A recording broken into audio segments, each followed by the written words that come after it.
Greetings. Vijñāna-bhairava-tantra, verse 81.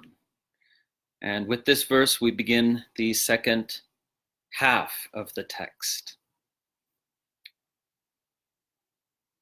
Not that that's a significant marking point for the text itself, just for our extended journey through this remarkable scripture.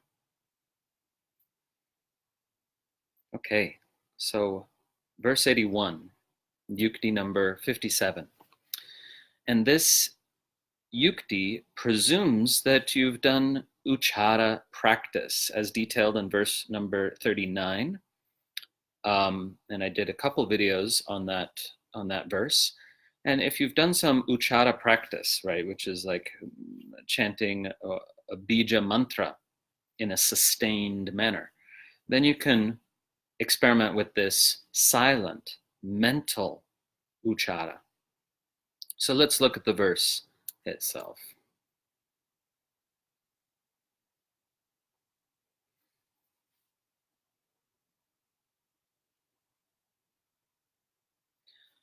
Madhya jihve sparitasye madhye nikshipya chetanam Hocharam manasa kurvans tatha shante praliyate. Let the jaw go slack and the mouth open, with the tongue in the middle, curled back a bit and pointing up to the crown of the head. Then cast awareness into the center, the central channel. Doing uccāra of ha mentally, one will then dissolve into stillness. Okay, deceptively simple practice. This is a good one to do as a seated meditation practice for a longer period before you attempt it as a micro meditation, because there's many micro meditations don't actually sort of click until you've cultivated them in your sitting practice. And I think this is one of those. So let's just go over the details of the practice. So relaxing the jaw completely. I'll try to describe the anatomy of this. You let your tongue go back, the root of the tongue goes down and back, and then the tip of the tongue curls upward just a little bit and points to the crown of the head. Okay, so if you're not used to this tongue position, then you probably can't hold it for too long until you get a bit of practice. The tongue is a muscle, actually it has lots and lots and lots of tiny muscles in there. But with little practice, you can comfortably just stay there, And the curl of the tip of the tongue is quite slight. So if you had a level, the tip of the tongue in its curled position is almost level with the bottom teeth. Okay, so it's again subtle. So there's just this curl.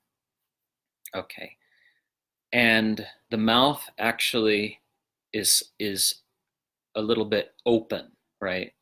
So a lot of people don't like to do this sort of practice in public. There's many VBT practices that are great to do sitting in a park, but this one you certainly look like, I don't know, somebody possibly on drugs or something like that, because you're just kind of like, But it is important to let the mouth be open, let the jaw be slack, really relaxing all these muscles. So the only muscle that has any activation is indeed the tongue.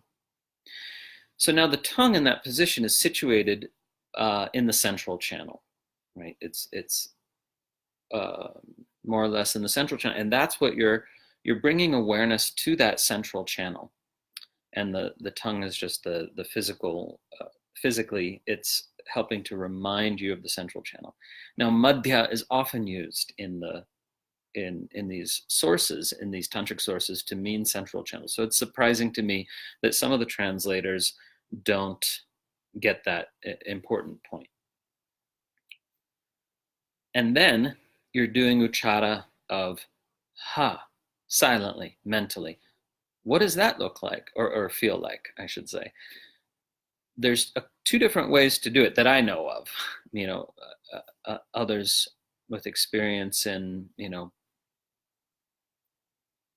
various forms might add some details, but two ways to do it that I know of. A kind of longer ha, again, it's silent, that rises from the belly. So if it wasn't silent, it would be sort of like ha. Right? It rises from the belly up through the central, and then kind of dissolves at the crown of the head, right? And then the other way to do this uccāra is repeated, and again, this is just mental. I'm just doing it out loud for the training video. Repeated ha, that's sort of like these pulses of energy, these repeated pulses that are about this approximate frequency and duration. Ha, ha, ha, ha, ha, ha. But again, just mental, not out loud. So you might experiment with these two forms of this uccāra of ha, ha, this longer one, or these pulses. But again, you keep your attention fixed in the central channel, or focused in the central channel, and you keep this tongue position, right? This can be quite a powerful meditation for suspending the habitual conditioned thinking mind. So if you do it for long enough, then you might open your eyes and have an experience alluded to by the previous verse. And by the way, I haven't mentioned this often enough. It's often the case in the VBT that adjacent verses are related somehow, even though they are distinct yuktis.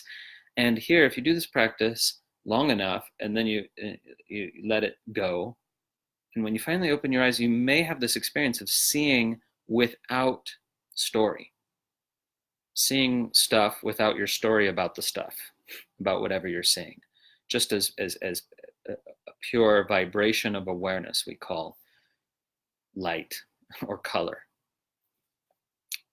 So I think it's significant that this comes right after that verse which was talking about that.